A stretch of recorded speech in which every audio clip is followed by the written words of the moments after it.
Painted painless learning. નમસ્કાર વિદ્યાર્થી મિત્રો, સ્વાગત કરું છું તમારું પેઇન્ટેડ લર્નિંગમાં. આપણે કરવા જઈ રહ્યા છીએ સ્ટેટનો એનો છેલ્લો વિભાગ F. આમાં 6 માંથી કોઈ પણ 4 દાખલા કરવાના છે. 56ના દાખલામાં જોઈએ કે 5 ભિન્ન વસ્તુઓનો વપરાશ અને કુલ ખર્ચ વિશેની નીચે આપેલ માહિતી પરથી વર્ષ 2016ના આધાર વર્ષ તરીકે લઈને 2019 માટે ફિશરનો સૂચકાંક શોધો.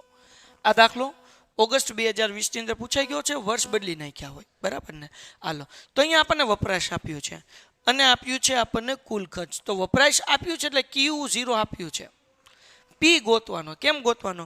તો કે ભાઈ P0 ગોતવા માટે 2500 ભાગ્યા 50 કરવાના એટલે 50 મળશે. 600 ભાગ્યા 120 કરવાનું. 330 ભાગ્યા કેટલા કરવાના? આવડા 30 કરવાના. સમજાઈશ ને? 360 ભાગ્યા 20 કરવાના અને 40 ભાગ્યા 5 કરવાના. જે જવાબ મળે એ અહીંયા તમારે મૂકી દેવાનું છે Q0 ની અંદર. અને આ જે છે વપરાશ એ Q0 છે, બરાબર? એ આ જે છે 50, 120, 30, 20, 5 એમને મૂકવાનું. 50, 120, 30, 20, 5. પછી આ જે જવાબ મળ્યા 2500 ભાગ્યા 50 કરીને એટલે 50 મળ્યા, તો P0 ની અંદર એ બધી કિંમત મૂકી દેવાની. 50, 5, 11 તે 18 અને 3. એના પછી 2019 એટલે 9 વર્ષ આપ્યું છે વપરાશ, એટલે આને કહેવાય Q1. તો Q1 ની અંદર 50, 1, 40, 20, 15, 5 એ બધું એમને મૂકી દેવાનું ભાઈ. કેમ ગયું ભાઈ? તો કે અહીંયા જુઓ આપણને શું મળ્યું છે ભાઈ? આ છે ને 60 છે ભાઈ, ગુજરાતીમાં લખાઈ ગયેલું છે 60, 140, 20, 15, 5. 60, 140, 20, 15, 5. હવે અહીંયા જે છે કુલ વપરાશ એની જગ્યાએ આપણે શું ગોતવું પડશે? P1 ગોતવું પડશે. કેવી રીતે ગોતશું? તો કે ભાઈ 4200 ભાગ્યા કરવાના 60, 700 ભાગ્યા કરવાના 140, 200 ભાગ્યા કરવાના 20, 300 ભાગ્યા કરવાના 15 અને 50 ભાગ્યા કરવાના 5. આ જે કંઈ પણ ભાગાકાર કરવાથી જવાબ આવે એ આપણે મૂકી દેવાનું P1 ની અંદર, બરાબર? તો P1 આપણને જે છે અહીંયા મળી ગયું. હવે તો આપણને આવડે. સૌથી પહેલાં આપણે શું ગોતવાનું? P1 Q0, પછી P0 Q0, P1 Q1 અને P0 Q1. તો હવે P1 Q0, તો P1 અહીંયા છે અને Q0 અહીંયા છે. આ બેનો ગુણાકાર કરવાનો. તો ભાઈ 7 પંચાન 35 એટલે 3500, પછી 12 પંચાન 60 એટલે 600, 30 ગુણ્યા 10 એટલે 300, 20 ગુણ્યા 20 એટલે 400 અને 10 પંચા 50. એનો સરવાળો કરો એટલે મળે 4850. એવી રીતના આપણે ગોતવાનું P0 Q0, P1 Q1 અને P0 Q1. તમને બધાને ગુણાકાર કરતા આવડે છે. હવે ફિશર કીધું તો સાહેબ લાસ્ટ યર અને પાછો મૂકીને કરીને પછી ફિશર ગોતીએ તો હાલે?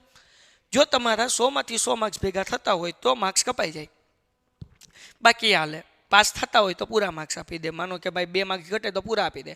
પણ વિદ્યાર્થી મિત્રો, તમારે 100 માંથી 100 લાવવા છે તો આ ફિશરના સૂચકાંક ડાયરેક્ટ સૂત્ર મૂકવાનું. એમાં કંઈ છે નહીં, આ લાસ્ટ યરનું સૂત્ર છે. સિગ્મા PQ 1000, 1000 એટલે 1000. અહીં સિગ્મા PQ અને પાછળનો ફોન નંબર 1101 એટલે 1101 ગુણ્યા 100 રૂટની 12. હવે P1 Q0 નો જવાબ મળ્યો 4850. આનો મળ્યો 3830 એ મૂકી દીધો. આનો મળ્યો 5450 ને આનો મળ્યો 4230 એ મૂકી દીધો. ગુણ્યા 100 કરી નાખવાના. આ બેનો ભાગાકાર કરવાનો અને જવાબ પોઈન્ટ પછી 4 આંકડા લખવાના, ને કે ખોટો આવે એટલે મેં અહીંયા ભાગાકાર કરીને પોઈન્ટ પછી 4 આંકડા લખ્યા. 1.2663. આ બેનો ભાગાકાર કરવાનો 1.2884, બરાબર ને? 4 આંકડા કમ્પલસરી મૂકવાના, ને કે લોચા પડી જશે. ગુણ્યા 100. આ બેનો ગુણાકાર કરીએ એટલે 1.6315. એનું વર્ગમૂળ કાઢીએ એટલે 1.2773. એને ગુણ્યા 100 કરો એટલે 127.73. નેક્સ્ટ સમ માટે વ્યા જઈએ ભાઈ આપણે. પેઇન્ટેડ એપ્લિકેશન ડાઉનલોડ ન કરી હોય તો કરજો. ચેનલ સબસ્ક્રાઇબ કરી લ્યો અને વિડીયો લાઈક કરો. ચેનલ સબસ્ક્રાઇબ કરજો અને કે મારા હમ છે. હાલો, 57નો દાખલો. આ સહસંબંધાકમાંથી હોય. સામાન્ય જ્ઞાન માટેની સ્પર્ધાત્મક પરીક્ષામાં પરીક્ષા અગાઉ છેલ્લા દિવસોની તૈયારીની પરીક્ષામાં પરિણામ પર અસર જાણવા લગભગ સમાન બૌદ્ધિક ક્ષમતા ધરાવતા 7 ઉમેદવારોનો નિર્દેશ લઈને નીચે મુજબ માહિતી એકઠા કરવામાં આવી છે. આ માહિતી પરથી છેલ્લા 3 દિવસમાં વાંચનના કલાકો અને પરીક્ષામાં મેળવેલ ગુણ વચ્ચે સહસંબંધાક શોધો અને અર્થઘટન કરો. ઓકે, સહસંબંધાક ગોતવા માટે આપણે ખબર છે શું કરવાનું હોય? તો કે આપણને x અને y આપેલું છે. તો સૌથી પહેલાં આ x મેં મૂક્યું છે, આ y મૂક્યું છે અને x બાર અને y બાર ગોતવું પડે. એટલે હું ગોતું x બાર બરાબર કેટલું આપ્યું છે 231 એના છેદમાં 7, કારણ કે 7 સંખ્યા છે ને 1 2 3 4 5 6 અને 7 અને દાખલામાં કીધું છે. ઓકે, તો 231 ભાગ્યા 7 કરીએ ભાઈ. 231 ભાગ્યા 7 કેટલો જવાબ આવ્યો? 33. ઓકે, હું લખી નાખું 33. હવે ગોતીએ y bar. Sigma y upon n, sigma y એટલે 504 ભાગ્યા 7 બરાબર 504 ભાગ્યા 7 કરી નાખીએ ભાઈ. 504 ભાગ્યા 7 કેટલો જવાબ આવ્યો? 72. ઓકે, પોઈન્ટમાં જવાબ નથી આવતો. તમને ખબર છે કે સહસંબંધાંકમાં જ્યારે પોઈન્ટમાં જવાબ ન આવે ત્યારે કયું સૂત્ર લેવાનું? r બરાબર સિગ્મા x માઇનસ x બાર y માઇનસ y બાર છેદમાં under route x minus x બારનો square under route y minus y બારનો સ્ક્વેર. તો સૌથી પહેલાં આપણે ગોતવું પડે x માઇનસ x બાર. એટલે શું? તો કે આ જે x વાળી લાઈન છે એમાંથી x બાર માઇનસ કરવાનું, બરાબર ને? આ લાઈનમાંથી હું માઇનસ કરવાનું x બાર, ટમ આ લાઈનમાંથી x બાર કેટલો મળ્યો છે? 33. એટલે મેં અહીંયા લખ્યું જો x બાર બરાબર 33. એટલે આખી લાઈનમાંથી 33 માઇનસ કરવાના. 25 માંથી 33 જાય -8, 38 માંથી 33 જાય 5, 30 માંથી 33 જાય -3, 28 માંથી 33 જાય -5, 34 માંથી 33 જાય 1, 40 માંથી 33 જાય 7 અને 36 માંથી 33 જાય 3. આનો જવાબ 0 જ આવવો જોઈએ. જો 0 જવાબ ન આવે તો સમજવાનું કે દાખલામાં લોચા. એવી રીતના y માઇનસ y બાર કરશું. જો અહીંયા લખેલું છે ભાઈ y બાર બરાબર કેટલા છે? 72. એનો મતલબ એવો થાય કે હવે આ આખી લાઈનમાંથી 72 માઇનસ કરવાના છે ભાઈ.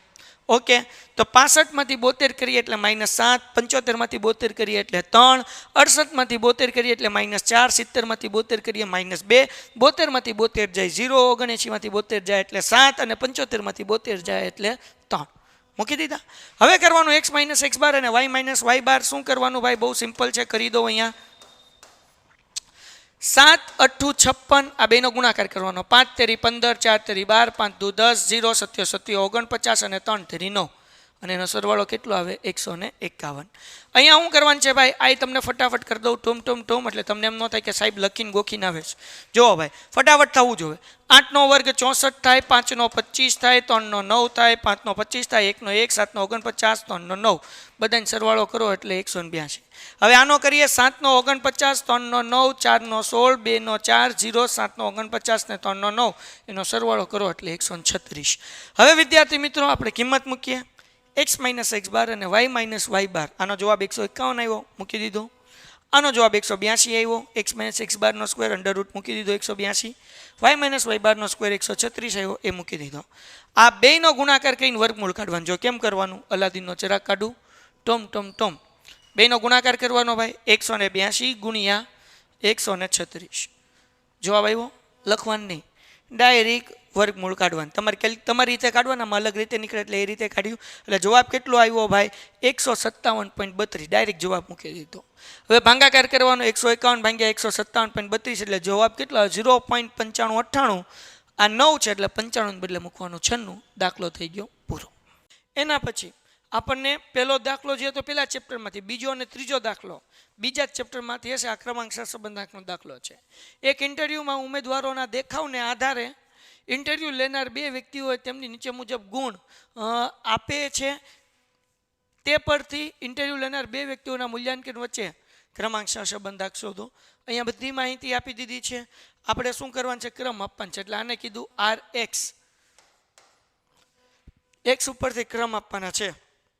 તો સૌથી મોટું કેટલું છે? 47 એને 1 કીધું, પછી 44 એને 2 કીધું, પછી 44 એટલે કે પછી એના કરતાં નાનું હોય એને 3 કહેવાનું. તો એના કરતાં નાનું કોણ છે? 40 એને 3 કીધું ભાઈ, બરાબર. પછી એના કરતાં કોણ નાનું? 35 એને 4 કીધું.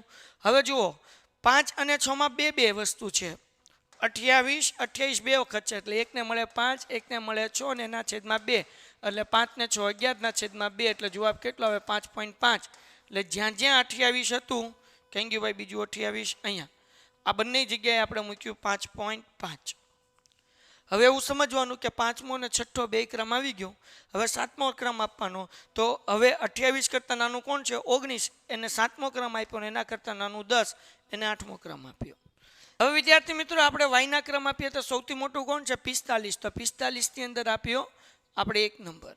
પછી 45 કરતાં નાનું કોણ છે ભાઈ? તો કે 41, એને નંબર આપી દીધો 2. 41 કરતાં નાનું કોણ છે? 38, એને નંબર આપી દીધો 3. 38 કરતાં નાનું કોણ? 32, એક વાર, 32 બે વાર અને 32 3 વાર. તો હવે 3 નંબર અપાઈ ગયા છે, જુઓ 1 2 3. હવે ચોથો નંબર, પાંચમો અને છઠ્ઠો એના છેદમાં 3. 6 4 10 ને 5 15 ભાગ્યા 3, એટલે ત્રણેયને આપણે 5 5 આપવા પડે. એટલે જ્યાં જ્યાં 32 હતું અહીંયા 5 આપ્યા, અહીંયા 5 આપ્યા, અહીંયા 5 આપ્યા.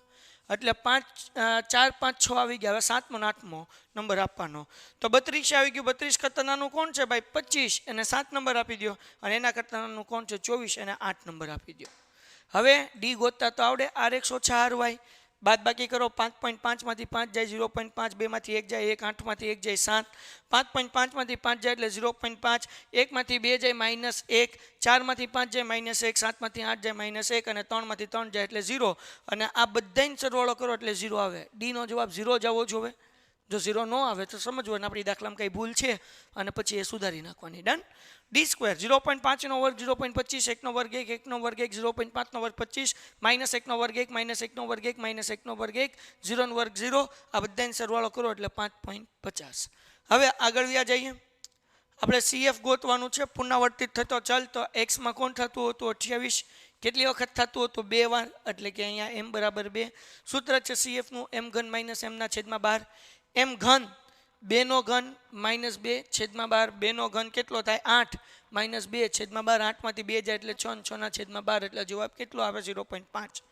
3 3 નો ઘન 9 -3 ના છેદમાં 12. 3 નો ઘન 27 -3 એટલે 24, 24 ભાગ્યા 12 એટલે કેટલા આવે? 2. અને એનો સરવાળો કરો એટલે કેટલા આવે? 2.5. ક્રમાંક સહસંબંધાંકનું સૂત્ર છે 1 - 6 sigma D square plus CF છેદમાં n કૌંસમાં n સ્ક્વેર -1. 1 એમનેમ માઇનસ એમનેમ 6 એમનેમ. ડી સ્ક્વેરનો જવાબ આવ્યો તો 5.50 વત્તા CFનો જવાબ આવ્યો 2.5 મૂકી દીધો. છેદમાં n એટલે 8, 8 નો વર્ગ 64 - 1. 1 ને એમનેમ ઢળવાનું છે ઠેઠ લગી. હવે 5.50 માં 2 નાખો એટલે 6 ને 2 8, એટલે 6 ગુણ્યા 8 થઈ ગયા. 64 માંથી 1 જાય એટલે 63 ગુણ્યા 8. 1 એમનેમ 8 6 48 અને 8 ગુણ્યા 63 કરો એટલે 504. 2 નો ભાગાકાર કર્યો એટલે 0.095. ત્રીજો આંકડો 5 હતો એટલે 9 ની બદલે 0.10 થઈ ગયો. 1 માંથી 0.10 જાય એટલે જવાબ કેટલો આવે? 0.90. દાખલો થઈ ગયો પૂરો. એના પછી વિદ્યાર્થી મિત્રો દાખલા નંબર 59 શું કીધું? એક કંપનીના જુદા જુદા પ્રકારના લેપટોપની માસિક વેચાણ અને તેના નફા છેલ્લા 6 માસની વિગત નીચે મુજબ આપેલ છે અને આ પરથી નિયત સંબંધાંક રેખા મેળવવાની છે. તો એના માટે આપણે સૌથી પહેલા x બાર ગોતવું પડશે. તો અહીંયા મને સરવાળો 40 મળ્યો છે. 40 ભાગ્યા 6 કર્યા એટલે 6. શું કહેવાય કે 67. પછી અહીંયા જ્યાંનો સરવાળો કર્યો એટલે 58, 58 ભાગ્યા 6 કર્યો એટલે 9.67. x બાર અને y બારનો જવાબ પોઈન્ટમાં આવે છે એટલે xy વાળી રીત કરવી પડશે. તો હવે હું ગોતું છું xy. એટલે આ બેનો ગુણાકાર કરવાનો. 5 ગુણ્યા 8 એટલે 40, 7 9 63, 5 દાણ 50, 12 ગુણ્યા 15 એટલે 180, 10 ગુણ્યા 8 એટલે 80, 3 6 18. બધાનો સરવાળો 431. હવે આપણે શું કરવાનું છે? x નો વર્ગ એટલે આનો વર્ગ કરવો પડશે કારણ કે આ આપણા માટે x છે, આ y છે.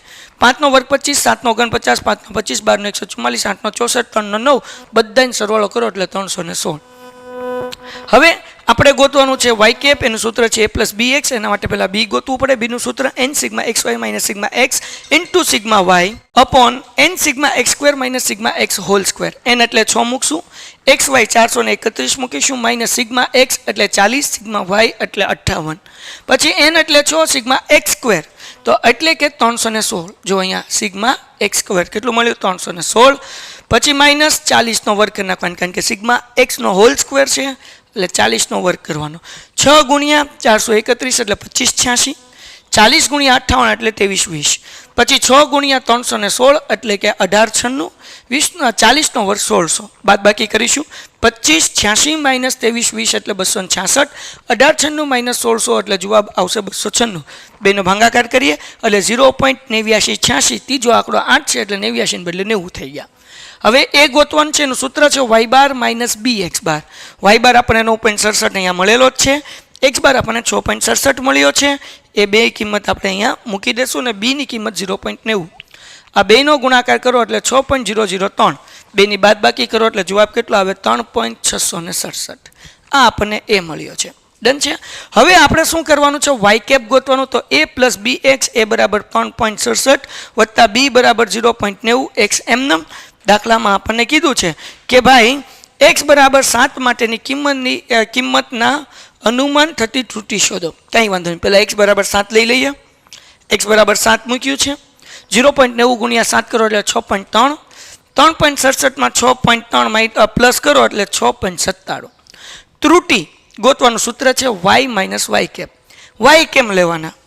આપણે એક્સ બરાબર 7 લીધું. દાખલામાં આપણને કીધું ને એક્સ બરાબર કેટલું કીધું, જો અહીંયા 7. તો અહીંયા એક્સ બરાબર 7 છે, ત્યારે વાય બરાબર કેટલા છે 9. તો આપણે અહીંયા લખવાના વાયની જગ્યાએ 9. વાય કેપ કેટલા મૂકવાના, શું જો ભાઈ 9.97. બેની બાદબાકી કરીએ એટલે માઇનસ 0.97 લાખ. આ ત્રુટી મળી ગઈ. ડિયર સ્ટુડન્ટ્સ, એના પછી 60 અને 61 આપણે કોઈ પણ 4 દાખલા કરવાના હતા. પહેલાં 4 દાખલા કરી નાખ્યા. આ 2 દાખલા તમે ઓપ્શનમાં કાઢી શકો ચોથા ચેપ્ટરના. તો તમારે એક ચેપ્ટર પહેલા પાઠમાંથી પણ નીકળી જાય, અથવા પહેલું ચેપ્ટર કાઢવું હોય તો પહેલું ચેપ્ટર તમે લાસ્ટ પિયર પાછળવાળું ત્યાંમાં વિભાગ એફ માટે ઓપ્શનમાં કાઢી શકો. બાકી આ ચેપ્ટર પણ તમે ઓપ્શનમાં જે છે એ કાઢી શકો છો. વિદ્યાર્થી મિત્રો, આ દાખલો આપણી ચોપડીમાં પેજ નંબર 182માં ત્રીજો દાખલો વિભાગ એફની અંદર છે. એના પછી ભાઈ આ પણ આપણો ચોથા ચેપ્ટરનો જ દાખલો છે. શું કીધું ચોથા ચેપ્ટરના દાખલામાં, એક દુકાનના માસિક વેચાણ નીચેની માહિતી માટે 4 માસિક ચલિત સરેરાશ વડે વલણ શોધો. ઓકે, 4 વર્ષનું ગોતવાન છે.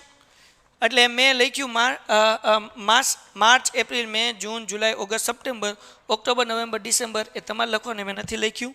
વાય આપણને દાખલામાં આપ્યું જ છે ભાઈ 5, 3, 7, 6 એ બધી માહિતી મેં અહીંયા લખી નાખી. હવે 2 વર્ષનું કે 4 વર્ષનું કે વચ્ચે તમારે એક એક લાઈન છોડવાની, નકર લોચા પડી જાય. ટી તો કે ટી 1, 2, 3, 4, 5, 6, 7 જ મૂકવાનું હોય એટલે એ મૂકી દીધા. ઓકે, હવે 4 માસના ચલિત સરવાળો, 4 વર્ષનો સરવાળો કરવાનો છે. આપણને 4 માસનું કીધું ને, એટલે જો દાખલામાં કેટલા માસનું કીધું ભાઈ 4 માસનું. તો 4 માસનો ચલિત સરવાળો ગોતવાનો. 4 માસ કયા થાય તો કે 1, 2, 3 અને 4 થાય કે ન થાય? તો શું કરવાનું, 5 + 3 + 7 + 6 કર્યું. 5 + 3 + 7 + 6 એટલે 21. હવે બીજા 4 માસ તો શું કરવાનું, ઉપરથી 5 કાઢવાનું એટલે 21માંથી 5. હવે આ 4 પછી 6 પછીનો વારો, કોનો વારો આવ્યો 4 એટલે +4 ઉમેરવાનું. ટૂંકમાં ઉપલું એક કાઢવાનું, નીચેનું એક એડ કરવાનું. તો 21માંથી 5 જઈને +4 કરો એટલે 20 જવાબ આવે. ઓકે, આ 5 માઇનસ કરી લીધા છે એટલે મેં અહીંયા રાઈટની નિશાની કરી છે, બરાબર ને? તો તમારે એવું જ કરવાનું, તો જેથી ઇઝી રહે. આ 20 જવાબ આવ્યો અહીંયા મૂકી દીધો. હવે 5 કાઢી લીધા. હવે કોનો કાઢવાનો વારો, 3નો. 3 માઇનસ કરો. હવે નીચેનું ઉમેરવાનું. તો છેલ્લે હું ઉમેર્યું હતું 4, તો હું પાછું એક આમ ગોળ ચકડું કરી નાખું. તો હવે શું ઉમેરવાનું મારે 8, એટલે મેં 8 ઉમેર્યું. તો 20માંથી 3 કાઢ્યા ને 8 ઉમેર્યા એટલે 25 જવાબ આવ્યો. 25 અહીંયા મૂકી દીધા ભાઈ, અહીંયા 25 આવે. હજી 20માંથી 3 જાય, ઓકે, 8માંથી 3 જાય એટલે 5, 25 જ આવે. હાલો, 25માંથી હવે મારે શું માઇનસ કરવાના, તો કે મેં 3 કાઢી દીધા. હવે કોનો માઇનસ કરવાનો વારો આવ્યો 7, એટલે 25 - 7. અને નીચે હવે શું ઉમેરવાનું, અહીંયા નીચે શું છે જુઓ 9 છે, એટલે 9 મારે પ્લસ કરવાના. હાલ ભાઈ ઊભું રહી જા. હા, તો વચ્ચે ઓછે ઓછા 9માંથી 7 જાય એટલે 2, 25 ને 2 કેટલો જવાબ આવે 27. તો હવે 27 મૂકવાનું. હવે કોનો માઇનસ કરવાનો વારો આવ્યો 6નો, એટલે 27 - 6. અને 9ની નીચે શું છે ઉપર જુઓ ભાઈ, 9ની નીચે શું છે 10, એટલે હવે મારે 10 ઉમેરવાનું ને, એટલે હું અહીંયા કરું છું, ધ્યાન રાખો ભાઈ. થેન્ક યુ ભાઈ. આ 27 લખ્યું, આ 6 ઉમેર્યું અને આની નીચે 10 છે એટલે પ્લસ કેટલા કરવા પડે 10. વચ્ચે ઓછે ઓછા 10માંથી 6 જાય એટલે 4 ને 27 ને 4 કેટલા થાય 31. ટૂંકમાં ઉપરથી એક એક કાઢતું જવાનું, નીચેનું એક એક ઉમેરતું જવાનું. હવે આ 4 વર્ષનો આપણે સરવાળો તો ગોતી લીધો. આ 21 જવાબ આવ્યો એ કયા માસનો આવ્યો? અહીંયા તો સાહેબ કોઈ માસ જ નથી, ખાલી જગ્યા છે. તો આપણે શું કરવું પડશે ભાઈ? તો આપણે હવે ગોતવું પડશે 2 ક્રમિક સરેરાશ, બે કિંમતની સરેરાશ. એટલે 21 અને 20 એ બેનો સરવાળો કરો એટલે 41. પછી 20 અને 25નો સરવાળો કરો એટલે 45. 25 અને 27નો સરવાળો કરો એટલે 52. 27 અને 31નો સરવાળો કરો એટલે 58. ડન થઈ ગયું. ઓકે, હવે આપણે શું કરશું ભાઈ? તો કે અહીંયા જુઓ 4 માસની ચલિત સરેરાશ કેવી રીતના ગોતવાની? તો આ 41/8. 8 કેમ? 4 વર્ષ આવડા હતા અને 4 વર્ષ આવડા હતા એટલે 4 ને 4 કેટલા થયા 8 વર્ષ, એટલે 41/8 એટલે જવાબ આવ્યો કેટલો 5.13, 45 ભાગ્યા 8 એટલે 5.63, 52 ભાગ્યા 8 6.5 અને 58 ભાગ્યા 8 એટલે 7.25. સો ડિયર સ્ટુડન્ટ્સ, આવી રીતે આપણે આ દાખલા ગણવાના હતા. આશા રાખું છું કે આ બધા દાખલા તમને સમજાઈ ગયા હશે. જો સમજાણા હોય તો વિડીયો લાઇક કરો, ચેનલ સબસ્ક્રાઇબ કરો, તમારા મિત્રોમાં શેર કરો. મળીએ છીએ એક નવા વિડીયોમાં નવા સમ સાથે. ત્યાં સુધી ગુડ બાય એન્ડ ધન્યવાદ. Painted Painless Learning.